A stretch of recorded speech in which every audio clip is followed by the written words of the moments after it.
She doesn't tell you what she wants to be called, but she notices every time you get it wrong. That quiet noticing is something most men never pick up on because it doesn't announce itself. She doesn't correct you. She doesn't explain. She simply responds a little less warmly, pulls back a fraction, and you are left with the vague sense that something shifted without knowing what or why or when it started. Most men assume the problem is timing or conversation or some choice they made. Very few ever think to look at something as small as what they call her.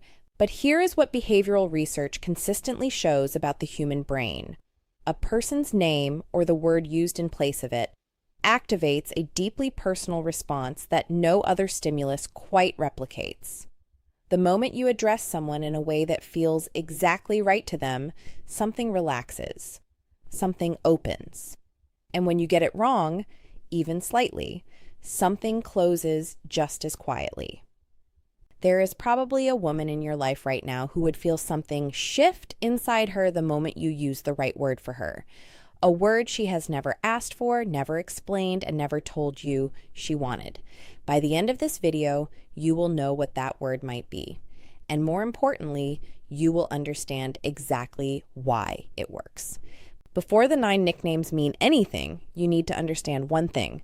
A nickname is not decoration, it is a signal. When two people develop a private word between them, a name that exists only inside that specific relationship, the brain processes it differently than it processes a standard name. Neuroscientists who study social bonding have identified something called the cocktail party effect, the way a person's own name, spoken across a noisy room, cuts through all other sound and lands with immediate clarity. A well-chosen nickname creates a private version of that effect. It tells her brain, this word belongs to me and to this person only. And that exclusivity does something to her that generic affection simply cannot replicate. Most men approach nicknames the same way they approach compliments. They reach for the most broadly appealing option. Honey, babe, sweetheart. These words are not wrong, but they are not specific. And specificity is what actually lands. The mistake men make most often is confusing warmth with intimacy. A warm word can come from anyone. An intimate word can only come from someone who is paying attention. That is the distinction this entire video rests on. Now let us begin with the first nickname, and this one will surprise you because it requires nothing you do not already have. This one will feel almost too simple, but pay attention. Because the women who remember this one remember it for years. Her actual name, said differently, not a replacement for her name, a variation of it, a shortened form, an elongated version, a particular pronunciation that exists only in the way you say it. The nickname that is, at its core, still her, just filtered through your specific experience of her. Psychologists who study attachment have observed something interesting about name personalization. When a trusted person develops a unique version of your name, the brain registers it as evidence of close attention. It signals that this person looked at you long enough to find something no one else bothered to find. A woman named Catherine, who has always been Catherine to everyone, but becomes Cat to you, or Kate, or Reen, or something she has never been called before, experiences that variation as a small act of intimacy, even if she could not explain exactly why. Of course, not every variation works. The key is that it must feel like it came from observation, not invention. You are not assigning her a nickname. You are discovering one that already belonged to her. There is a difference, and she will feel it immediately. Most men skip this category because it seems too close to her actual name to count as a nickname. That logic is exactly wrong. Proximity to her real name is the source of its power, not its weakness. That exclusivity is exactly what the second nickname is built on, but it comes from a completely different direction. There is a category of nickname that no other man can use because no other man was there. This is the inside reference. A nickname born not from her name, but from a specific moment the two of you shared. A joke that landed at exactly the right time. A situation that became a running reference. a word that surfaced once and then stayed. These are the nicknames that feel less like a label and more like a private language. And private languages between two people are one of the most reliable indicators of real connection. Behavioral researchers who study couple dynamics have identified shared humor and private reference as among the strongest predictors of relationship satisfaction, not because the references themselves are meaningful to outsiders, but because the existence of them signals a level of mutual attention that most relationships never reach. When she hears you use that word in public, in private, in a text, she does not just feel named, she feels remembered. Here is the nuance most men miss with this category. You cannot manufacture it. You can only recognize it when it happens. The couple who develops an inside nickname for each other almost never decides to create one. It emerges from a moment of genuine shared experience, and then one of them uses it again, and the other responds, and before long, it belongs to them both. Your job is not to engineer it. Your job is to notice when a moment like that happens and use the word again.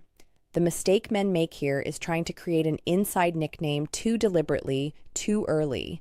The moment it feels constructed, it loses the quality that makes it work. Patience is not a passive thing in this context. It is a form of attentiveness. The inside reference works because of what happened between you. The next nickname works because of who she is, and most men overlook this one entirely. Flattery is easy, accuracy is rare, and rare is what she remembers. The trait nickname takes something specific about her character, not her appearance, not something general, and turns it into a private word between you, not a compliment, a recognition. There is a meaningful difference between telling a woman she is smart and calling her something that encodes every time you use it that you see exactly how her mind works. The psychological mechanism here is connected to what researchers call self-verification theory. The human need not just to be seen positively, but to be seen accurately. Most affection, however sincere, feels slightly generic. It makes her feel liked. But accurate recognition of a specific trait she privately values makes her feel known, and being known is the deeper need. This is especially true for traits she carries quietly: her sharpness in a negotiation, her ability to read a room, her refusal to back down on things that matter to her. These are qualities she may not broadcast, qualities that often go unnamed by people who know her. When you name one and name it specifically enough that it could only apply to her, the emotional response is disproportionately large relative to the smallness of the gesture. Now, you might be thinking, couldn't any acknowledgement of a trait work? And sometimes, yes, a well-timed compliment does its own work. But the difference with a nickname is repetition. Every time you use it, the recognition lands again. That is the compounding quality that one-time compliments cannot replicate. That nuance matters even more with the next one, because nickname 4 sits right at the edge of playful and personal. This one requires something the others don't. It requires you to pay close enough attention to notice something she would never point out herself. The gentle tease nickname takes a small quirk, something she does, something she is, a lovable flaw she half knows she has, and holds it with warmth rather than criticism.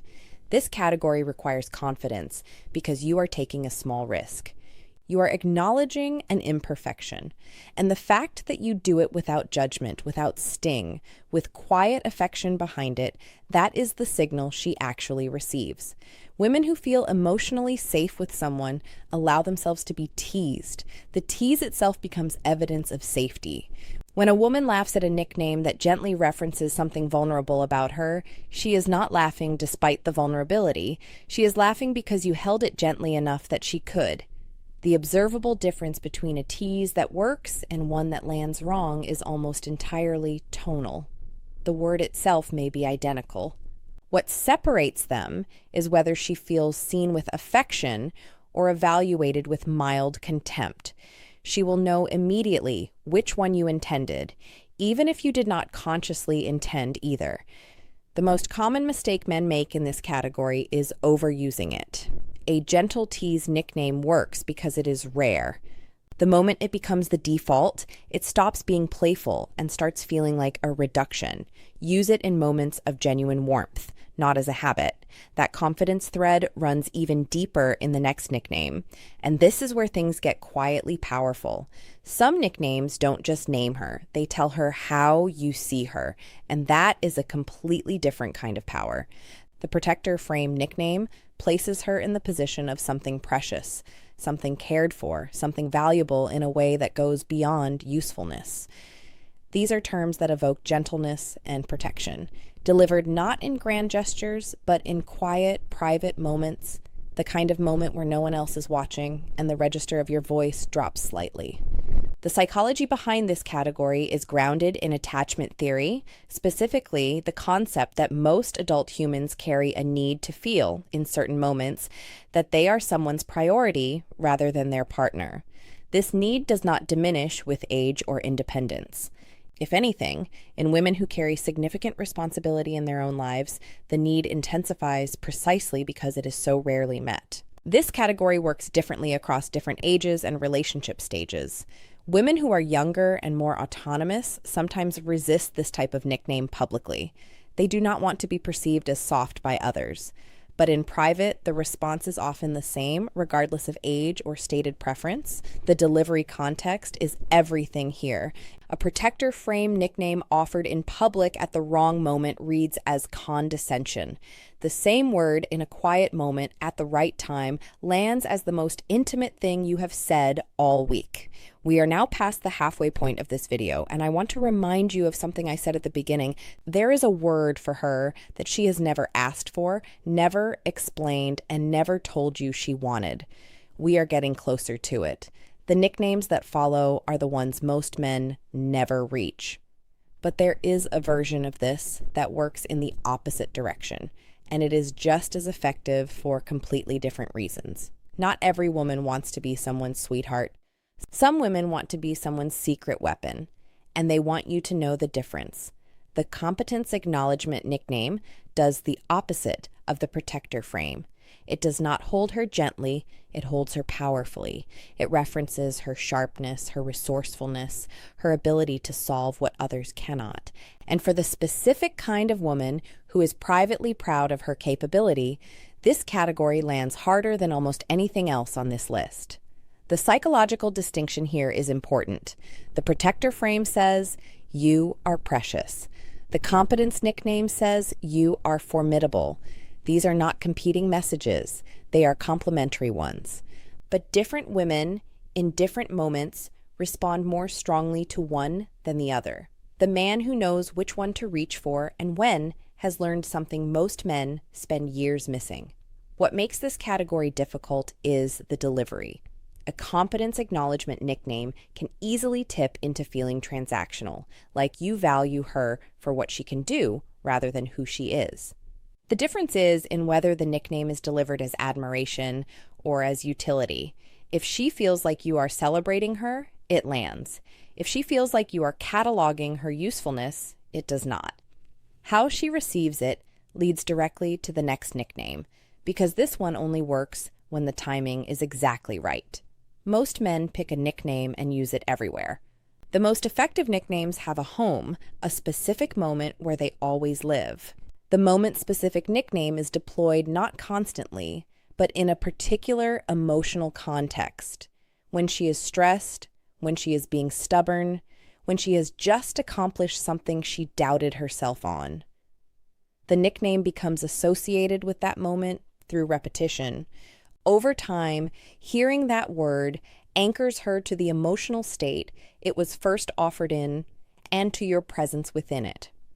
Behavioral researchers who study classical conditioning in social relationships have observed that repeated associations between specific language and specific emotional experiences form genuine neurological bonds. This is not a metaphor.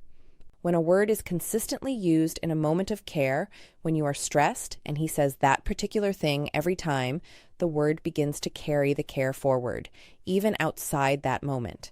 She hears the nickname in a neutral setting and something in her softens without entirely knowing why. The mistake men make here is inconsistency. They use a moment-specific nickname once, powerfully, and then scatter it across other contexts where it has no weight. The power of this category comes from restraint. It is the word that lives in one specific place in your relationship, and that specificity is exactly what gives it its weight. You now know 6 of the 9. The last 3 are the ones most men never reach, and the first of those 3 is the most underestimated nickname on this entire list. There is a version of her that existed before she was impressive, before she was together, before she had a role to maintain. If she has ever let you see that version, there is a name for her that only belongs there. The childhood nickname, or a name from her past, works on a layer of intimacy that almost no other category can reach. This is not about infantilizing her. It is about accessing the self that existed before she learned to present a self, the version she carries privately and almost never shows. Many women have a name they were called by someone who loved them before they learned to manage how they were perceived. A grandmother's pet name, a sibling's invention, a family word that only existed inside a specific set of walls. When that name surfaces in adult intimacy, carefully, with full awareness of what it means, it signals a level of attentiveness that bypasses everything else she has been offered. Of course, this category carries real risk. You cannot guess at it. You cannot invent it. She has to have told you, directly or indirectly, that such a name exists and the context in which it belongs. The man who presumes to assign a childhood quality to a woman without her offering it first has misread the entire dynamic. But the man who listened closely enough to catch the moment she mentioned it and then used it at exactly the right time, that man has done something quietly extraordinary. And then there is the 9th. This is the one I saved deliberately, because most men never even think to use it. She already told you. You just weren't listening at the right level. Every woman at some point in real conversation, in a joke, in an offhand remark, in a moment of unguarded honesty, reveals something about how she secretly sees herself, not how she presents herself, how she actually understands who she is when no one is performing. Sometimes it is a self-deprecating comparison that contains real pride underneath. Sometimes it is the way she describes herself to someone else in a story she is telling you. Sometimes it is a single word she uses once about herself that she probably did not realize she said aloud. A nickname built from that self-image is the highest form of being seen. It tells her, without explanation, that you were listening at a level most people never reach, that you caught the thing she half revealed, and you held it, and you brought it back as something precious rather than something to analyze or challenge. Psychologists who study self-concept and intimacy describe this as reflective recognition, the experience of seeing your own inner image reflected back accurately by another person. It is rare.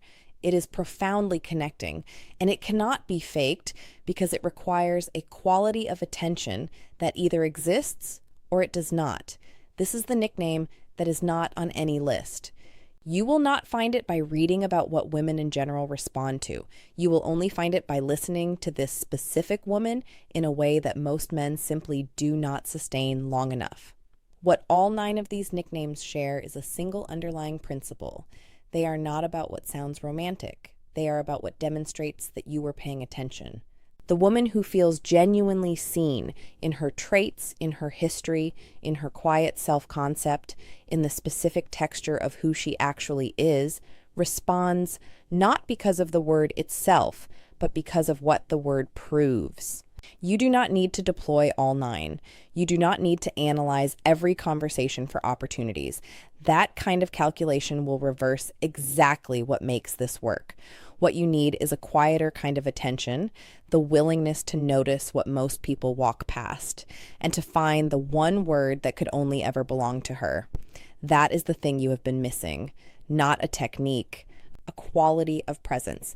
You walk away from this video knowing something most men in your position have never been offered, not because the information was hidden, but because most people never stop long enough to look.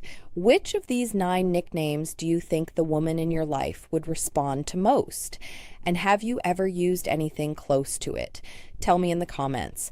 I read every single one, and the patterns I see there regularly shape what I cover next. If this kind of inside knowledge is what you are looking for, the mechanics of how women actually think from someone who has lived on that side of it, then stay close to this channel because what comes next goes deeper. In the next video, I am going to show you the exact phrases women use when they are quietly testing whether you are emotionally safe, and most men pass or fail that test without ever knowing it happened.